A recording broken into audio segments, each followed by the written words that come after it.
Hi, I'm Alan Beaver. Welcome to our first episode looking at the law of private nuisance. Now your first question is likely to be, what is a private nuisance? Now before I even begin to answer that question, I want to say something about legal terminology. In law, this term and a lot of other terms have a special legal meaning. If you want to know what the law of private nuisance is all about, there's no point focusing on what the word nuisance means in ordinary English.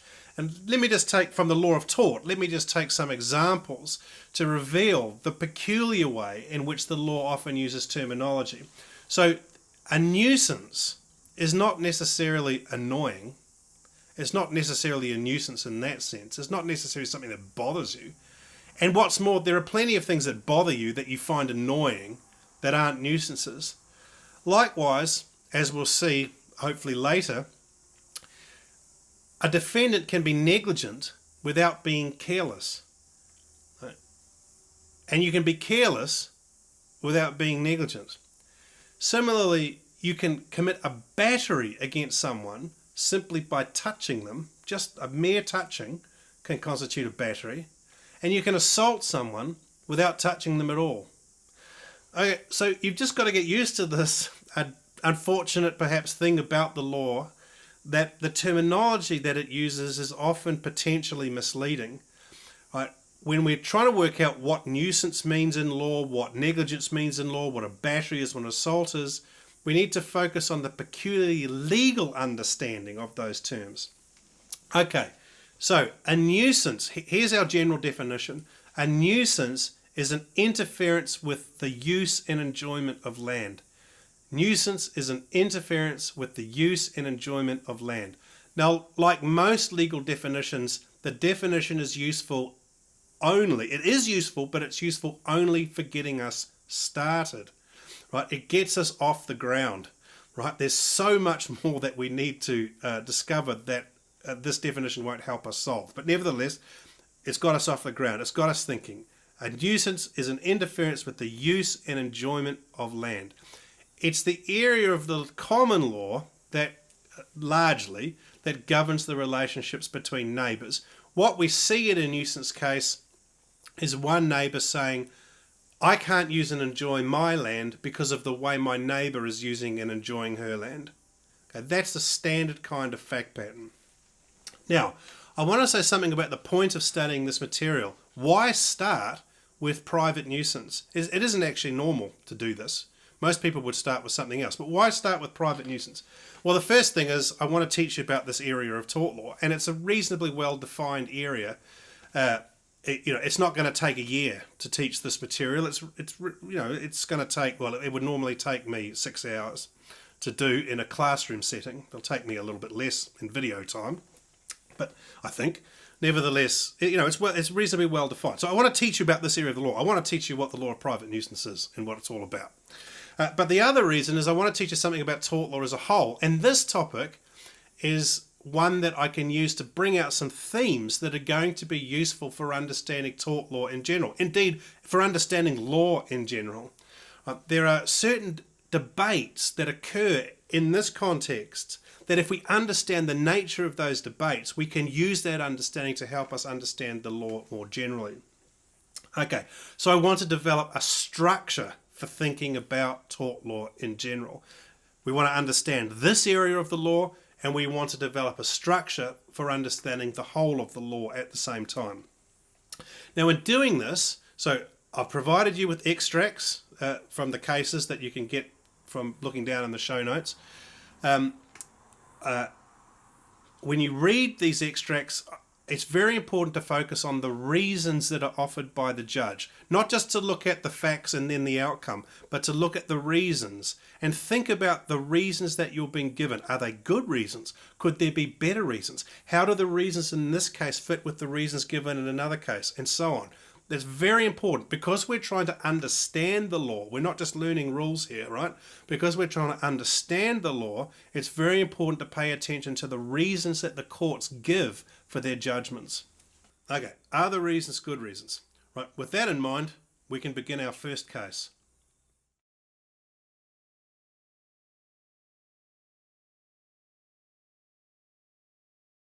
Okay, so now we come to our first case, a foundational 19th century case, decision of the House of Lords in St Helens Smelting Company and Tipping. So in this case, we have a standard sort of fact pattern. We have two near neighbours that are involved in a dispute. The plaintiff owns some residential property that he's living at, and the defendant runs a smelting works. Okay, now this smelting works that's operated by the defendant emits a vapour, some kind of vapour, we don't know, perhaps they don't know, but some kind of vapour that is damaging the plaintiff's trees and shrubs. And the plaintiff is not happy about this and goes to court to seek an injunction.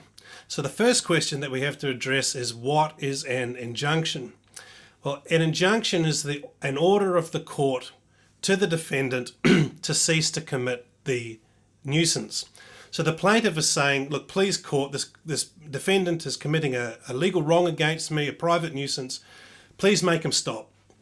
And this is to be distinguished from another kind of award that plaintiffs often seek in cases of this kind, and even more common in other areas of tort law, where the plaintiff is seeking damages. In a case for damages, the plaintiff is saying, the defendant has wronged me, and as a result I've suffered some kind of loss, and I want to recover compensation for that loss. In the law of nuisance, in principle, both of these kinds of remedies are available. You can get damages and or an injunction. We'll talk about that more in later lectures. But in this case, the plaintiff is seeking an injunction. The plaintiff wants the production of this vapour to stop. He wants the damage to his trees and shrubs to stop. So what this reveals is that this is a pretty significant thing for the defendant, because at least as far as we know, the defendant doesn't have any way of avoiding the production of this vapour without closing down the smelting works. Now, it may be that they have some other solution. It may be that history showed that there would be another solution, but that's not the position faced by the court as it's hearing this case.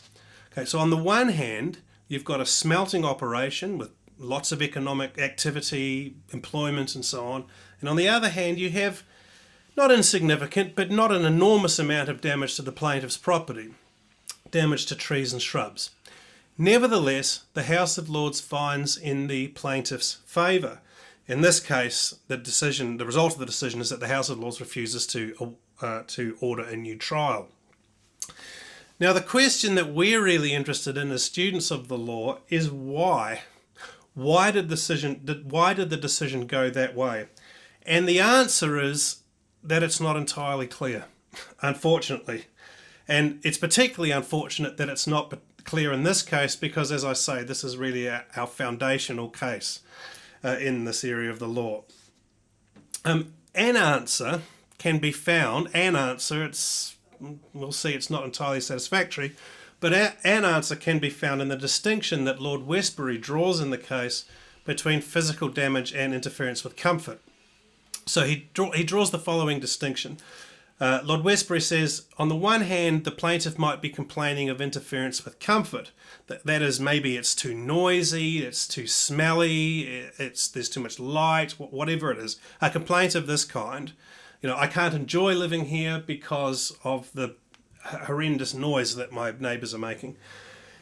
And in a case of this kind, Lord Westbury says you have to take the location into account. On the other hand, the plaintiff might be complaining of physical damage to the property. And Lord Westbury says in a case of that kind, it doesn't matter what the location is like. If there's physical damage to the plaintiff's property, then it's actionable. All right, Lord Westbury enunciates that decision, but again, we want to know why. Why make this distinction? And why say when there's interference with physical comfort, you have to take the location into account, and when there's interference with there's physical damage to the property, you don't? Why? Well, again, he doesn't actually tell us. But what's more, we need to notice the curious way in which these issues arise for the court. The reason that the court is considering this is because the defendant argued that in this case, the court must take the location of the nuisance into account. And the reason that the defendant was doing this is because the defendant says, look, Yes, we're a smelting works, we're producing this vapour, but we operate in an industrial area where activities of this kind go on, and you court should take this into account when assessing whether we are committing a nuisance or not. And what Lord Westbury is doing is to reject that argument. He's saying, well, if the plaintiff was complaining only of interference with comfort, then yes, we would take this information into account. But the plaintiff is not complaining only of interference with comfort. The plaintiff is claiming physical damage, so it's irrelevant. We don't need to take this into account. But again, the question is why? Why don't you need to take it into account? And again, that question is not answered. Nor is there an answer to the question, why is it a nuisance to cause damage to somebody's property in such circumstances? Now, we'll see that in fact the case law doesn't really provide us with an answer to these questions. And unfortunately, that's rather typical of the common law. What we get in the common law are decisions, but we don't necessarily get the kinds of reasons that we as students of the law would need in order to understand what was going on. So in this case, the decision is made by rejecting an argument that the defendant raised, which was sufficient to determine the result in that particular case. But we, students of the law, we need more. We need to know why this is a nuisance, why it wouldn't have been a nuisance in different circumstances, and so on. Now, we'll get it, right? We'll get it, but we need to dig ourselves into the case law to discover it. And that will take us to our next case.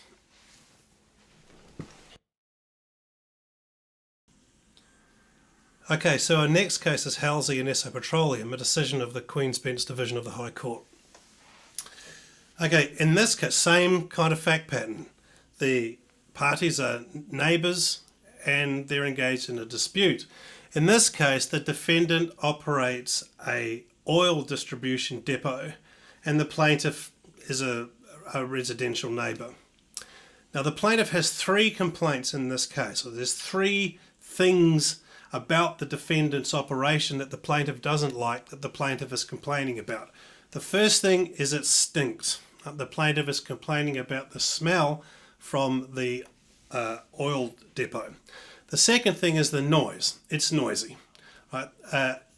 And in particular, there is some temporary works that are going on that are causing a lot of noise, but there's also the general operation of the depot, which it's noisy. And the third complaint is there are some, whatever these things are, the operation is producing acid smuts and oily drops. We don't actually need to care about what, I guess I know what oily drops are. We don't really need to care about what acid smuts are. The key thing is that those things, the acid smuts and the oily drops, are causing damage to the plaintiff's property. Okay, now the acid smuts and the oily drops are unproblematic from our perspective. As we saw in the previous case, because they're causing physical damage, the plaintiff can sue. There's no difficulty there. But what about the noise and the smell? That looks like interference with comfort rather than physical damage. Okay, now there's a statement of the issue in the case that captures how Justice Veal sees the issue that he must decide. He says, "The law must strike a fair and reasonable balance between the right of the plaintiff on the one hand to the undisturbed enjoyment of his property and the right of the defendant on the other hand to use his property for his own lawful enjoyment. That is how I approach the case." Now, just for the record, for what it's worth, I don't think this idea of balancing rights is really a very good way of thinking about the issues that are faced by courts in these cases. The main reason being that I don't think that the defendant's rights are actually at issue here. But nevertheless, you can see the general point that Justice Veal is making. There is a conflict between the interests of the parties. The plaintiff wants to enjoy his property without being disturbed, and the defendant wants to keep on enjoying his property without the court interfering. I think Veal's discussion is useful for revealing two particular things in this context. The first is that the justice that needs to be determined in this case is what we might call interpersonal. That is, we have, as Veal would say, the rights of the plaintiff on the one hand and the rights of the defendant on the other, and they have to be balanced. Now, as I say, I don't think that's necessarily the right way of thinking about it, but nevertheless, we've got the interests of the plaintiff and the interests of the defendant, and we have to figure out what to do, given that those interests compete. So the justice here is interpersonal. There's an issue with the plaintiff and the defendant. We have to sort it out as between them. This kind of justice, interpersonal justice, is sometimes called corrective justice or commutative justice, but that's not something we're going to talk a lot about here. Anyway, the justice that this is distinguished from is sometimes called distributive justice, but it's interpersonal versus societal. That's, I think, the easiest way to think about it. The issue here is not how many oil distribution depots, at least the issue for the court here, the issue for the court, as Justice Veal sees it, is not how many oil distribution depots we want in this part of the world, how many we need, what the growth targets are for energy use in this vicinity, and so on. For Justice Veal, the issue is just a conflict between the plaintiff and the defendant, and we have to determine this issue by taking the interests of those parties into account. The second very useful point that Justice Veal makes is that these interests are competing interests, and there is no way to solve the conflict between them. Somebody, in short, has to lose here. Somebody is going to win and somebody is going to lose. And it's important, I think, to keep this in mind. I'm not necessarily convinced that all judges and all practicing and lawyers and legal academics keep this in mind to the extent that they should. That's my view. You'll be able to make your own judgment. I think sometimes people think that tort law can basically put things right. And it can in a sense, but in another sense it can't. Someone will lose, right? Someone will lose out, and that person may not be a bad person, may not have done anything wrong in some non-legal sense, may not have been a baddie, right? May not have been at fault, may not have been careless. It just may be that the kind of justice that this area of the law requires to be enforced requires that person to lose. It may be quite hard, it may be quite harsh at times. In this sense, tort law is always second best, maybe even not even second best. There is, I want to convince you, a kind of justice that lies behind the law of tort, but it's not the kind of justice that makes everything okay. Now note, in passing here, and a point that's going to become increasingly important and increasingly controversial and problematic as we go through this area of the law, Justice Veal's insistence that negligence doesn't matter. This is, in Justice Veal's view, a strict liability tort. So you can commit a nuisance without being at fault. So again, here immediately we see an area of the law where defendants can be liable, defendants can lose without being in any way bad or having done anything wrong in some non-legal sense. They're not at fault because we're dealing with an area of strict liability. Strict liability here meaning that fault is irrelevant. So, on this view, it's no defence for the defendant to say, look, I was doing my best. I'm trying as much as I can to minimise the noise and smell and acid smuts and oily drops. It doesn't matter. It doesn't matter whether the defendant is doing the defendant's best or not. It's just irrelevant. Fault is irrelevant. So, I'm not at fault. I wasn't my fault. That's no defence. I can't help it. It's not a defence. Now, Justice Veal says, in order to succeed in this claim, the plaintiff need not prove that the noise or the smell is making the plaintiff sick. So there need not, we've seen, there need not be physical damage to the plaintiff's property, and nor need there be physical damage to the plaintiff's person. Right now, if the plaintiff is being made sick by the smell and the noise, then that would strengthen, I take it, it seems to be the case, that would strengthen the plaintiff's claim. But what Justice Veal is saying is the plaintiff doesn't need to show that he's being made sick as a result of the activities in order to sue. As he puts it, injury to health is not a necessary ingredient of the cause of action. Justice Veal describes the smell as nauseating. right? And that's enough for him to conclude that this is a nuisance and to warrant finding the defendant liable. Now, remember, in cases of this kind, cases where we're dealing with, putting aside the acid smuts and the oily drops, where we're dealing with the noise and the smell, this is an interference with comfort, and so we have to take into account the location.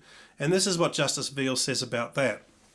He says, the standard in respect of discomfort and inconvenience from noise and smell that I have to apply is that of the ordinary, reasonable and responsible person who lives in this particular area of Fulham. This is not necessarily the same as the standard which the plaintiff chooses to set up for himself. Okay, so the standard to be applied here is the standard of an ordinary, reasonable person living in this location. Would a person of that kind find the smell to be sufficiently nauseating to be a nuisance, to find the noise sufficiently disturbing to be a nuisance? That's the question. The question isn't how does the plaintiff feel about it? How does this particular person feel about it? Nor how is this particular person affected by it? The question is, what would an ordinary person in the plaintiff's position living in this location feel? This is a point we'll come back to when we examine our next case. Now, Justice Veal says that the noise at night also warrants liability. And this, I think, is our first real hint of what this area of the law is about. Justice Veal says, after all, one of the main objects of living in a house or flat is to have a room with a bed in it where one can sleep at night. Night is the time when the ordinary man takes his rest. Now, in a way, that's a completely uninteresting passage. I mean, what Justice Veal is saying there is that normally people sleep at night, and being able to sleep in a house is one of the reasons that we have the house. Now, I don't imagine that that was news to any of you. We all knew that. But the key thing to think about here is, why does Justice Veal feel the need to make that point? Why does he consider that to be a point of significance? Why does he think that that's a point that reveals why the defendant should be liable? I think that this is part of the key to understanding what the law of nuisance is about. Again, though, notice that Veal doesn't exactly tell us why the fact that everybody sleeps at night and this is an important reason for having a house. He doesn't really tell us why that establishes that it's a nuisance. He says it's important, but why does that show that it's a nuisance? We'll come back to this question. Okay, now if you've read the case, you'll notice that there's some discussion about the noise that's coming from the new installations. Now, what are these? This is basically a new area of construction, and during the process of constructing, there's a great deal of noises produced. Now, Justice Veal is prepared to disregard those, and what that means is that he's prepared to say that that's not a nuisance. Now, we have to be careful with how we treat this. Justice Veal is not saying that temporary things cannot constitute nuisances. It was once believed that. I don't think that's... I mean, maybe there's some people who still hold this view, but I think that view has been repudiated now. But Justice Veal is not saying it's a nuisance because it's temporary. He's saying the fact that it's temporary is something that we must take into account when determining whether it's a nuisance or not. And if you think about it, this just seems to be a piece of common sense. So, for example, let's say that I'm conducting some repairs on my house and, they're reasonably noisy. It seems reasonable to think that my neighbours would have to put up with that for, say, a week, but it wouldn't be reasonable if they'd have to put up with it for 5 years. Okay, so this seems to be a common sense principle, a principle that we'll come back to later when we talk about some future cases, in particular a case called Banford and Turnley. Okay, now at this point, when I'm teaching this course live to students, I always stop and ask them whether there are some considerations that Justice Veal didn't mention that they feel ought to have been examined. And invariably I get the same answer. I mean, people will come up with a bunch of things, but there's one thing that always comes up, and it's something that the vast majority of students think is significant. And this is the question, who got there first? So the issue is, does it matter, or should it matter, who got there first? Whether the defendant was there first operating the oil depot, or whether the plaintiff got there first. Now, at this point, I always ask the students to vote. They need to vote on whether they think it should matter who got there first. And there's one rule with the voting. The rule is that you have to vote. You can't abstain. And the reason for that is I want to put the students in the position of the judge. Because after all, if you're a judge, there may be times when you don't really know the answer. You're not really sure what the answer ought to be. But you can't say that, right? You can't say, well, I've heard argument from both sides, from counsel from both sides, and they're very compelling. I don't know what to do.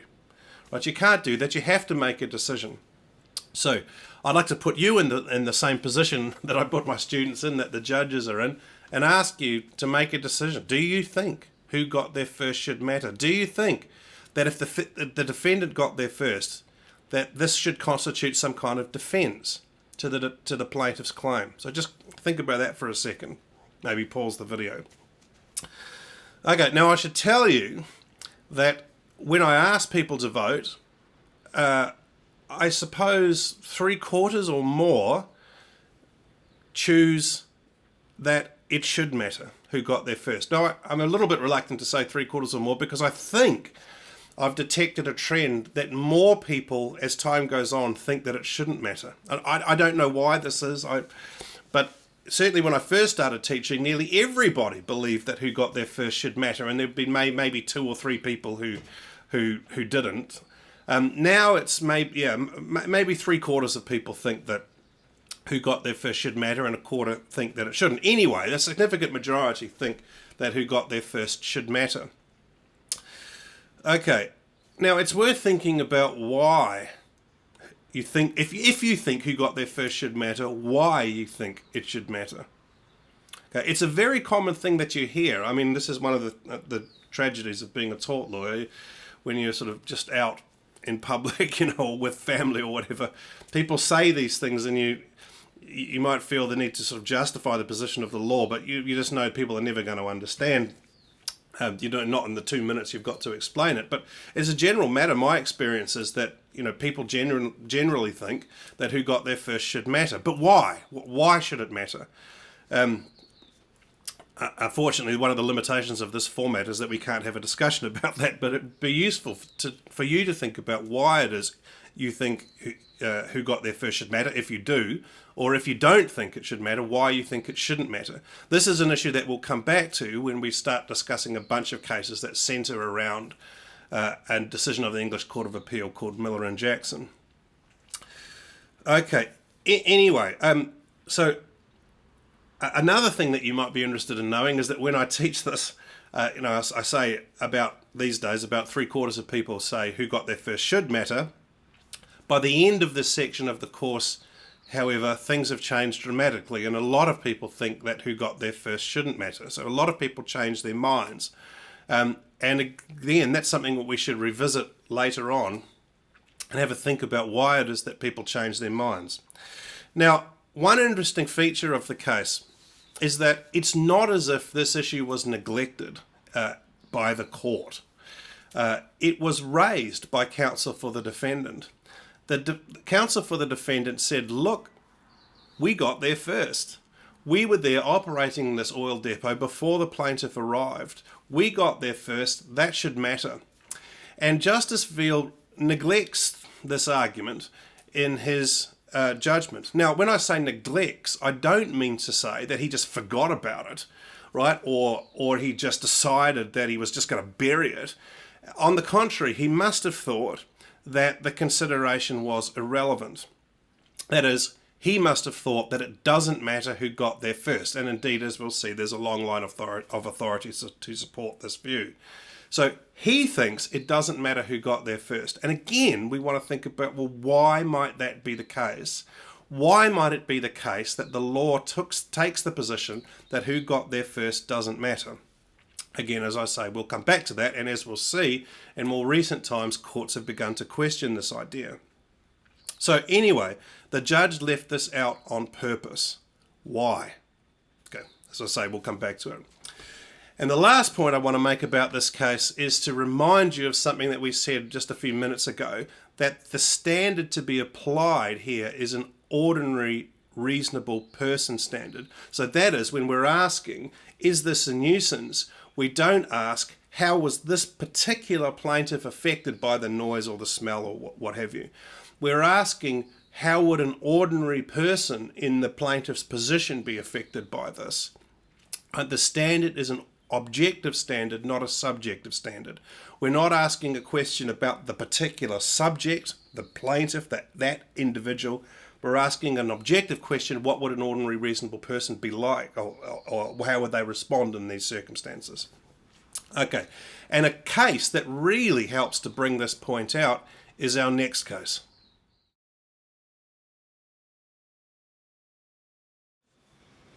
Okay, so this brings us to Rogers and Elliot, a decision from Massachusetts. Now, the facts in this case are very interesting. The plaintiff lives next to a church operated, or run by, let's say, the defendant is responsible for the running of the church, and the church bells are rung every once in a while, and as you can imagine, this creates noise and some disturbance for people living in the vicinity, including the plaintiff. But the plaintiff has a special claim. The plaintiff says, I am particularly bothered by this because every time the church bells are rung, I am sent into convulsions. So, I mean, perhaps the plaintiff has some kind of epilepsy or something like this that is triggered by the ringing of the church bells. Now, it's important to say something at this point about fact patterns in general and about this fact pattern in particular. You may be somewhat skeptical about the plaintiff's claims here. That is, you may doubt that the plaintiff really is sent into convulsions by the ringing of the church bells. And there does seem to be some reason to doubt that. There's some kind of ongoing dispute between the parties, and it may be that the plaintiff is laying it a bit on, laying it on a bit thick here, in order to increase his chances of succeeding. But the key thing for us now is that doesn't matter. It doesn't matter to us whether the plaintiff is telling the truth or not. We don't need to care as students of tort doctrine, as students of tort law. It doesn't matter. In fact, to put it bluntly, we're not interested in the parties themselves. We're not interested in Mr. Rogers and Mr. Elliot. We don't care what they were really like. We're only interested in coming to terms with legal doctrine, and for that purpose, what matters to us is not what the reality was, what the actual facts were, but what matters to us is the facts as the court accepted them to be. So what matters to us is what the court says the facts were, not what the facts actually were. Now, at this point, I just want to acknowledge something that's significant here. A lot of people would say that this is a real problem with legal education, that what are we interested in? We're interested in the law, we're interested in doctrine, we're interested in judges, we're interested in practicing lawyers. What are we not interested in? We're not actually interested in the people, right? We're not interested in the people that the law is supposed to be serving.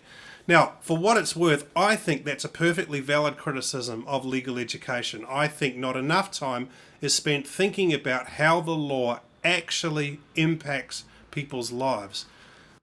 For what it's worth, my view is that tort law often does have a very negative impact on people's lives in ways that should be remedied, in ways that can be remedied and should be remedied. But unfortunately, we don't spend enough time thinking about how tort law actually works in practice.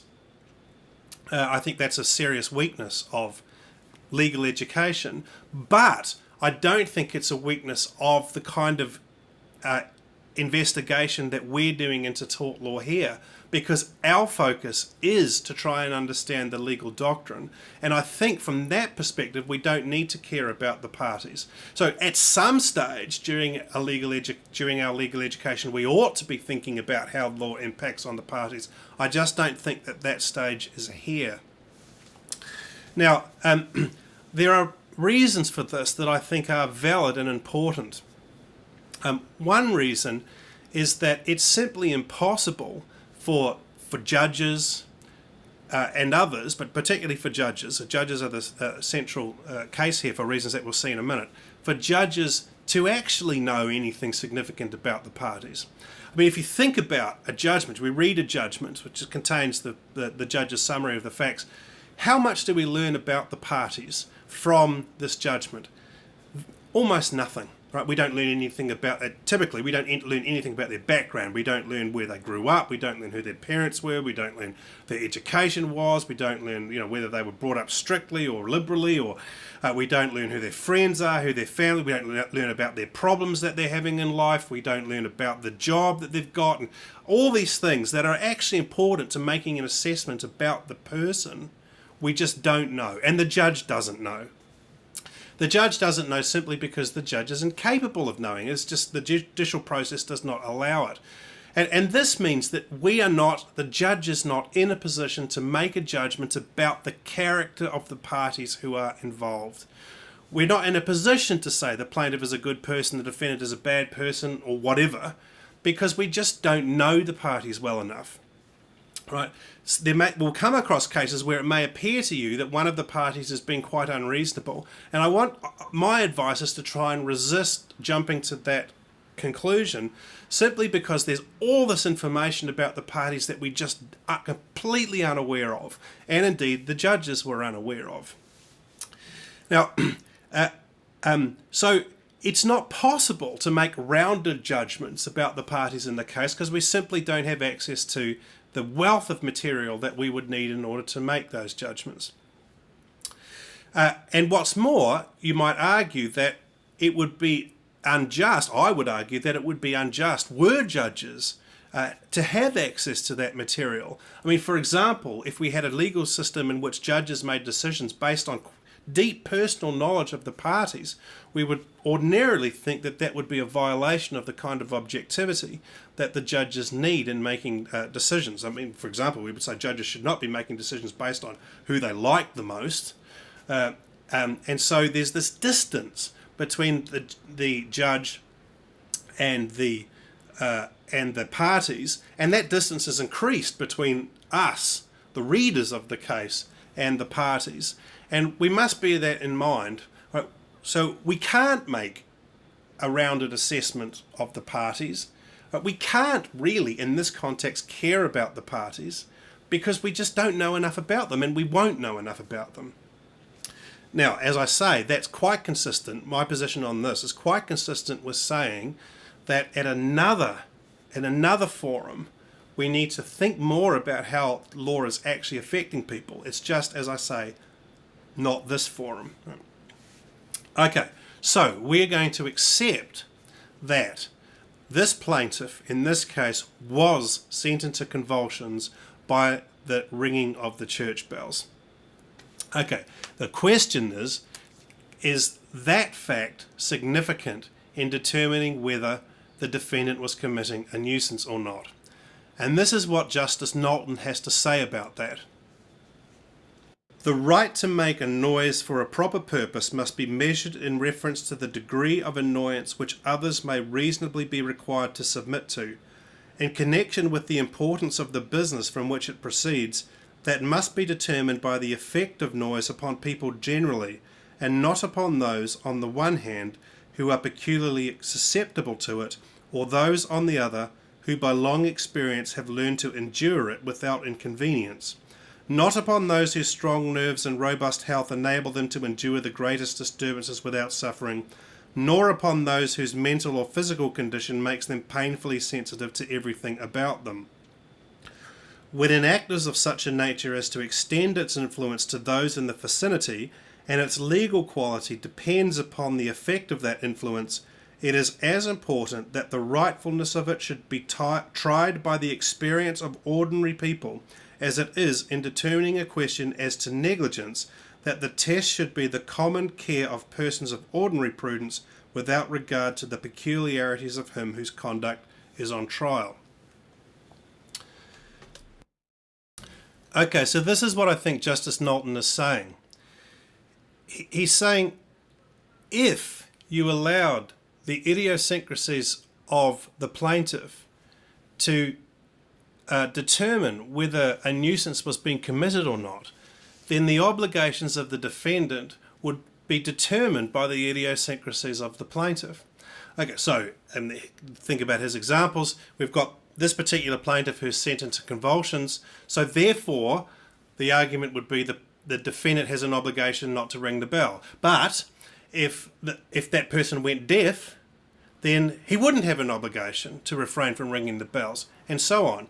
And Justice Knowlton is saying that it wouldn't be just, it wouldn't be right to allow the obligations of the defendant to be determined by the idiosyncrasies of the plaintiff in this way.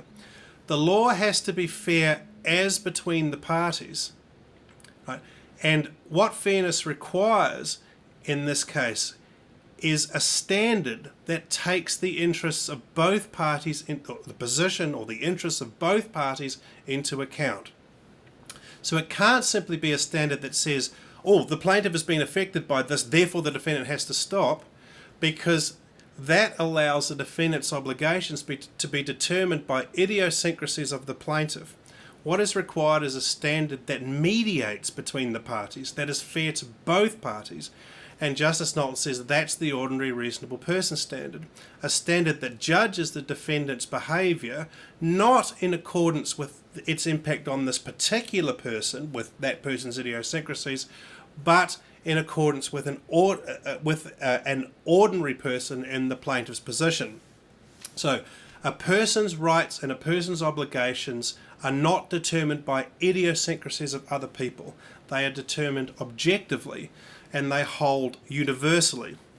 Now, you might have noticed at the end of an earlier passage that I read out, Justice Knowlton says this is the same as, in determining a question as to negligence, the test should be the common care of persons of ordinary prudence without regard to the peculiarities of him whose conduct is on trial. And the point that Justice Knowlton is making in that context is that there is an equivalence, although kind of inverse, rule in the law of negligence, which I hope to talk about at a later date. But the key point is this. When I say it's inverse, it's the same principle, but it applies to a different person. So the principle here is that the idiosyncrasies of the plaintiff cannot create obligations in the defendant. The principle in the law of negligence that Justice Knowlton is talking about is the principle that the idiosyncrasies of the defendant cannot remove rights from the plaintiff. Okay, so in this case, the principle is the idiosyncrasies of the plaintiff cannot impose obligations on the defendant. In the negligence case, the principle is the idiosyncrasies of the defendant cannot remove the rights of the plaintiff. And the case that's normally cited for that principle in the law of negligence is a case called Vaughan and Menlove that, as I say, I hope to talk about in more detail in a later lecture, a lecture on the law of negligence. But basically what happened in that case is this. Okay, so they're two neighbours. The defendant builds a haystack right next to the plaintiff's barn, so on his own property, but right next to the plaintiff's barn. And this is said to be a negligent thing to do because people realised, or at least people of the day, realised that haystacks are prone to catch fire. This haystack indeed did catch fire, and the fire spread to and burnt down the plaintiff's barn.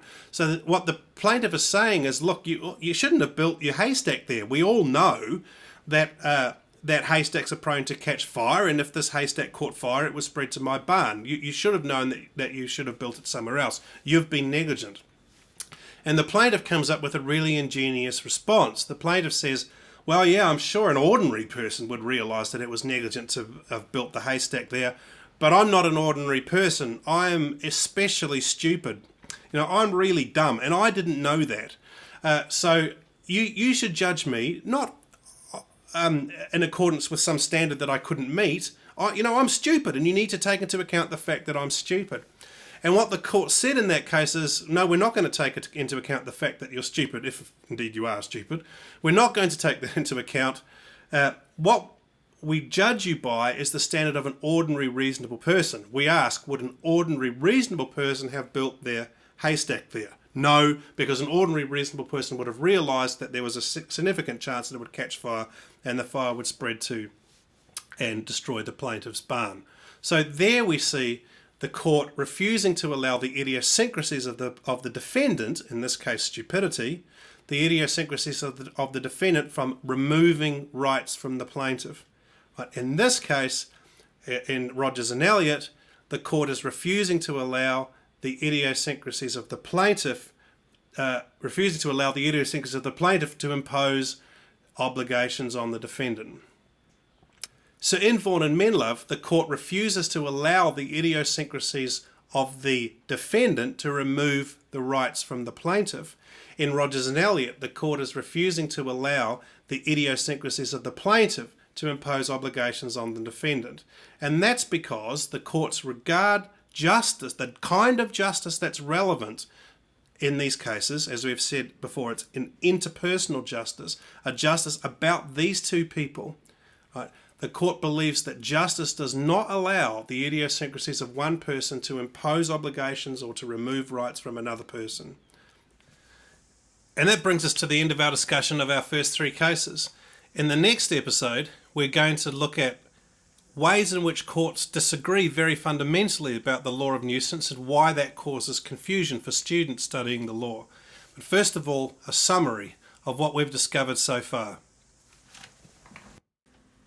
Of course, I hope it's clear that we've learnt a lot more than this, but here are just some key points to take away from the cases that we've looked at so far. So first of all, we've seen there's a distinction between physical damage and interference with comfort. If there's physical damage to the plaintiff's property, then that's actionable. But if there's interference with comfort, then we have to take the nature of the location of the alleged nuisance into account. In order for there to be a nuisance of this kind, the plaintiff doesn't have to be made sick or suffer any kind of physical injury. It's enough if there's a serious infringement of the plaintiff's enjoyment of his property. We've seen the court say in the cases that we've looked at that liability in this area is strict and not fault-based. We'll see different views in the future, but nevertheless, that's a position that we've come across at the moment. So it's no defence to say that one is doing one's best. And we've also seen that nuisance is determined by an objective standard. The aim is not to focus on the particular plaintiff and determine the effect of the alleged nuisance on the particular person, but to work out how an ordinary person would respond in the relevant circumstances. If you found this video useful, and I hope you did, please hit like and subscribe to this channel so that you can be informed of new videos that become available. Thanks very much. See you next time.